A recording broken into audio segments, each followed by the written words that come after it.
to verse 19 through 22. So then, you are no longer strangers and aliens, but you are fellow citizens with the saints, and also members of the household of God, built upon the foundation of the apostles and prophets, with Christ Jesus himself as the cornerstone. In him the whole structure is joined together and grows into a holy temple in the Lord. In whom you are also built together spiritually into a dwelling place for God.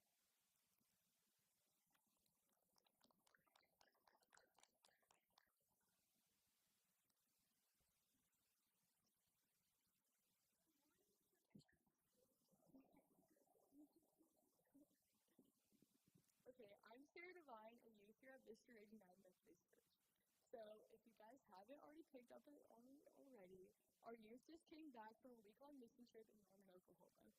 Personally, this was my 6th mission trip, and I don't like to pick favorites, but this one was probably my favorite. Okay, my group, Red J, also known as Red Juice, was so amazing, and we all got along so well. I also had Mia and Miss Karen in my group, which made it even better. We were assigned to a sweet lady named Miss Denise, and when I say sweet, I mean sweet. She was like an absolute doll. By the end of the week, I think all of us would have happily adopted her as our Oklahoma grandma. Our main project was tearing down her old ramp and porch and building a new one. We also did yard work and cleaned around her house.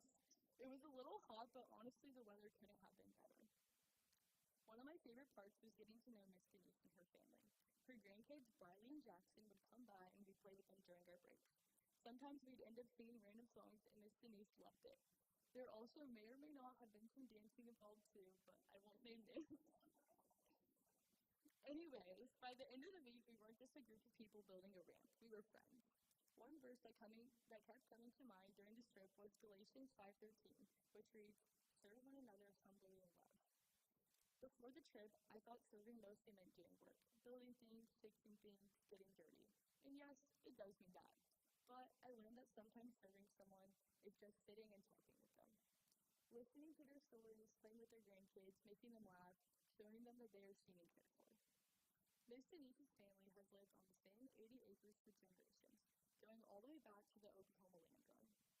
Hearing those stories was so cool. It reminded me that every person has a story, and if we slow down enough to listen, we can learn a lot. Another highlight of the trip was our client dinner.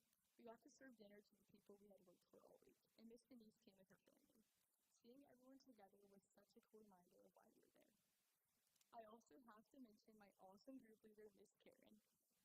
I was so excited when I found out we were in a group together. She was amazing and somehow managed to keep us all alive, hydrated, and on task for an entire week.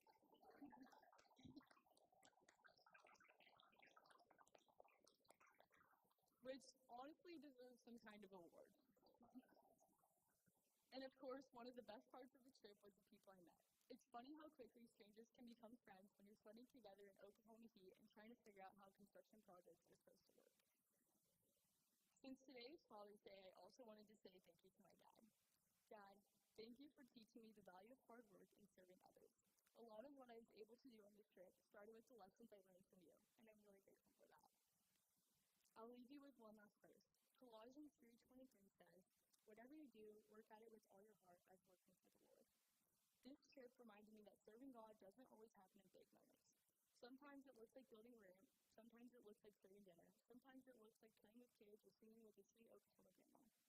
But when you do those things with love, God can use them in ways we'd never expect. Thank you. All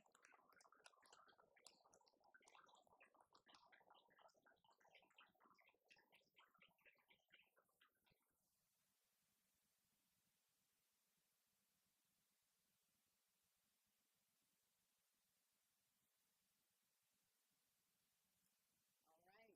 Hi, y'all. Good morning. My name's Scott Wells. I was up here recently for a senior Sunday with my brother Carter, but now I'm going to be a freshman at Clearview High School in Carrollton, and he's going to be a freshman at OU. Coincidentally, Norman is where we had our mission trip at. This was also my first time to go on a mission trip, really scared because this would be like the longest time I've been away with like out my family other than like sleepovers. But like at least those are like party. But I survived. I had a really good time. I was in a group with Sophie and some kids from Copper's Cove, really down south. I told my mom that, and she said she has a good friend who went to Copper's Cove, and that her friend is now the principal there. So what's a small world? I was also really glad because one of the Copper's Cove kids was like the tallest and strongest kid there. His name was KK, and I was really glad because no one else in our group was going to climb a tree and tear down branches like he did.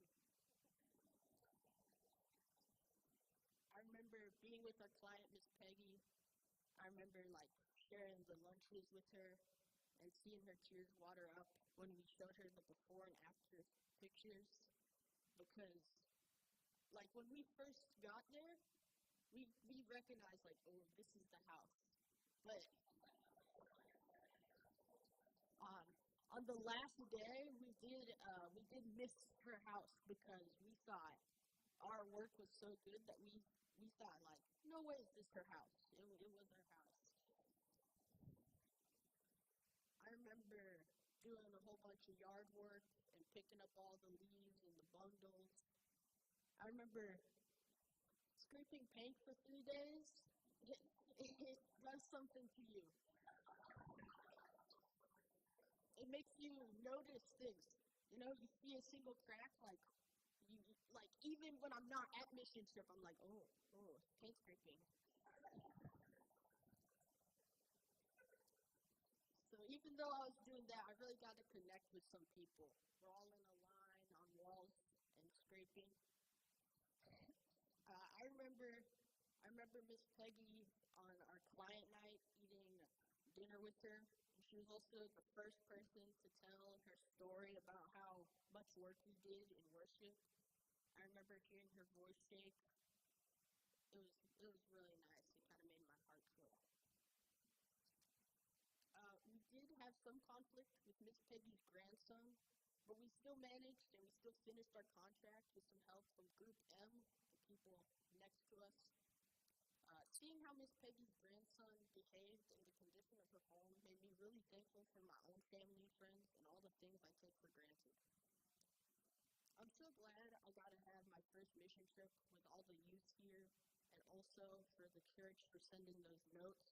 I remember reading those right before I go to sleep, and I remember someone handed me like a manila folder full of notes. I was like, all of these are for me? I was really surprised.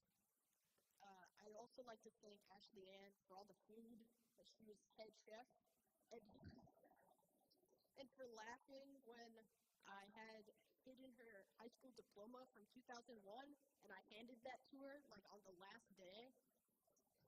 I've had that in my suitcase. I've been carrying it around for like a week.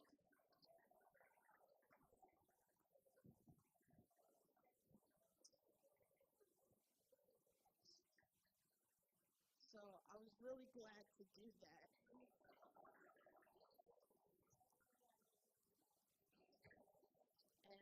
I was really thankful to be part of this mission trip with others and helping doing things that other people couldn't do. And I just remember seeing like the smiles on our faces when we realized that like all of us had some time to be next to each other. No matter like what groups we were in, we could all have some time to talk about our own mission group thing and talking about how all of our things went. And there was not a single like we didn't finish. There was always completion. I was really happy. I also like to thank my mom. It's her birthday.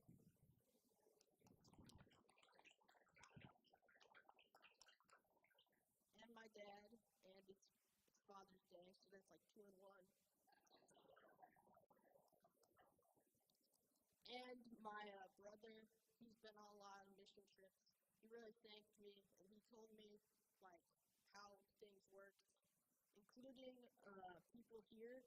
I I remember asking them a lot, like, when's dinner? And I remember talking to them in, like, our beds, like, so how'd your mission trip go? They'd be like, I'm too tired. So I'd like to say thank y'all for last time.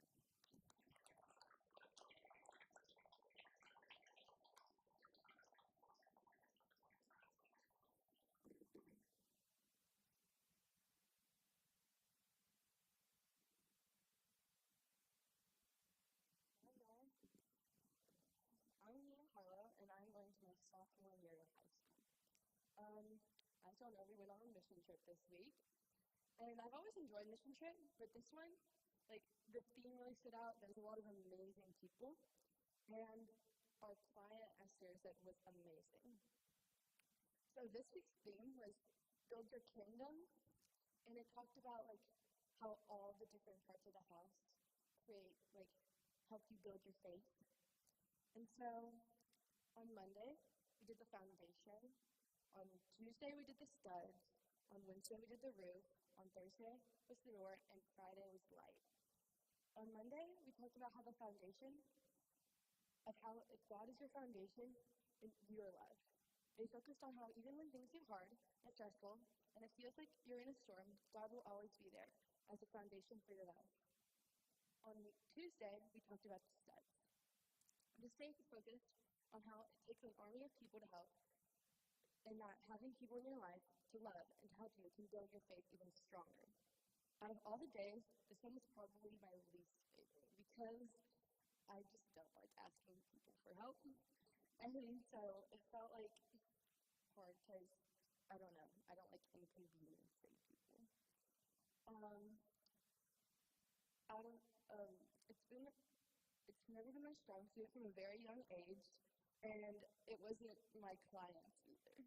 Throughout the trip, she worked very hard to try to repay us for what we had done for her, and she even made cookies, which were good, but it was hard for her to accept that other people wanted to help her without anything in return. However, as the week went on, she got more comfortable with that fact, and she allowed us to help her, and it really moved me. Next up, we have Wednesday. On Wednesday, we focused on the roof and how God is your protection and your safety. Just as a roof protects a house in a storm, God will protect you and watch over you through all the challenges that we face. When we trust in God, we can find safety and comfort and peace in knowing that He's always here with us. On Thursday, it was door day, but it was also red day. So that all the groups had different colors, and our group was Red J, or Red Jews. So this one was probably my favorite day. On this day, we talked about how God is always there for us, standing outside our door waiting for Him to let you in. You just have to open it, and if you let God into your heart and your home, then all the things I already talked about will be true. You will allow Him to be your foundation and help in Him, and protected by Him like a roof. Last but not least, there's Friday, the light day. The light is a classic sermon for church and different trips. So I thought I knew it was coming, but this year it was different. We talked about how love can consume your heart like light can consume a home. If you let God in, God's love will consume you and all the world with its light. Let's pray. Dear God, I thank you for this day. Help us allow you into our hearts so that you can be the thing we stand on.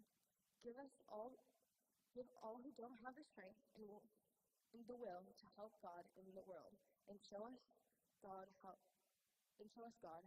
it's a sign of courage, not weakness. Put your love over us like a roof of protection, and help us know that with you we can be loved. Show us, God, that it just takes one step to let you in. Help us to open our hearts to you, and let your love consume us until eternity. In your name we pray. Amen.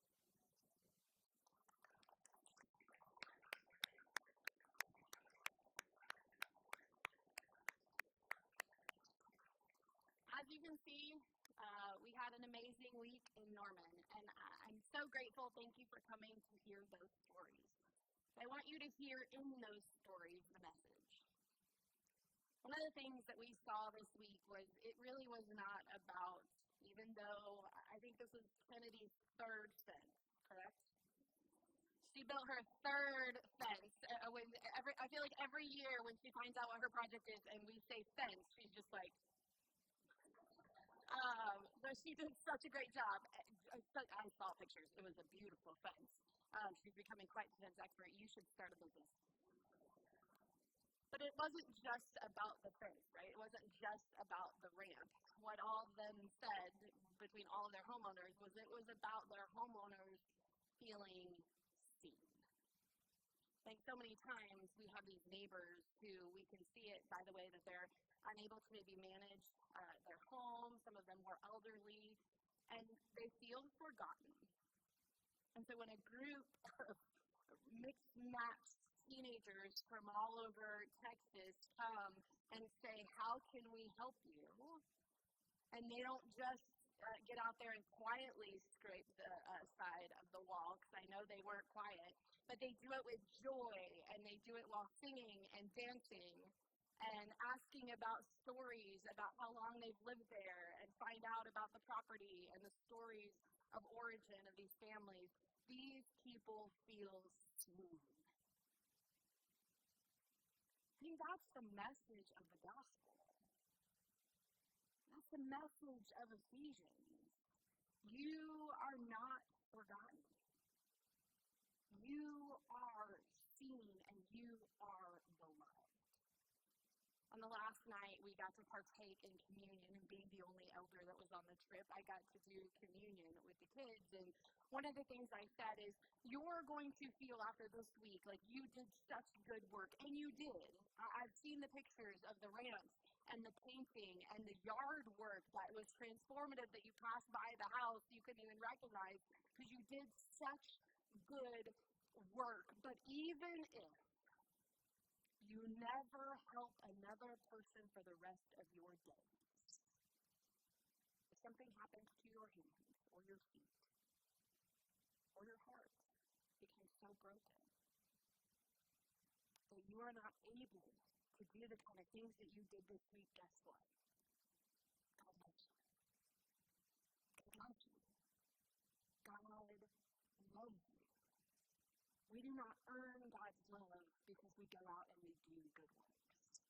We do good works because God loves us. But we are not earning God's love by doing these things. God just sees you and loves you. One of the things, and I promise I will do this without crying, it's one of the best parts of dads. Dads see you. They see you. They are there for you. One of the things I said during my dad's eulogy this year was, I did not have to earn my dad's love. My dad would sit and watch endless dance recitals in our living room. I would say, Dad, can I sing just one more song? And he would say, absolutely. I didn't have to earn my dad's attention. In my dad's eyes, I was beloved. And that is God's love for each and every one of us. There's nowhere you can go, nothing you can do that can ever separate you from the love of God. I'm so grateful for the men who have been that for us here at church, who have been that steady presence. Draw closer to those you know who are hurting. Draw closer to those you know who feel unseen, because we need you. We need your love. We need your presence. Thank you for who you are. Let us pray. God, this morning, as we are just enveloping in your word and seeking the unifying, God, presence of your Spirit, continue to build in us your kingdom. God, continue to show us the people around us who feel unseen. We do not have to go on a mission trip, God, to build the community of God. There are people at our places of work. There are people who live on our very street May we have the courage and the boldness to knock on a door and say, can I help you trim your bushes? Can I help love you? Is there anything I can do to serve you? May we be people who are foolishly, awkwardly weird with the love of Christ. But the world would say, what is up with those folks? They are silly. But my goodness, when they're around, I seem to feel joy. I seem to feel seen. Maybe God does love me. God, may it be our mission. May it be our heart. May it be our focus.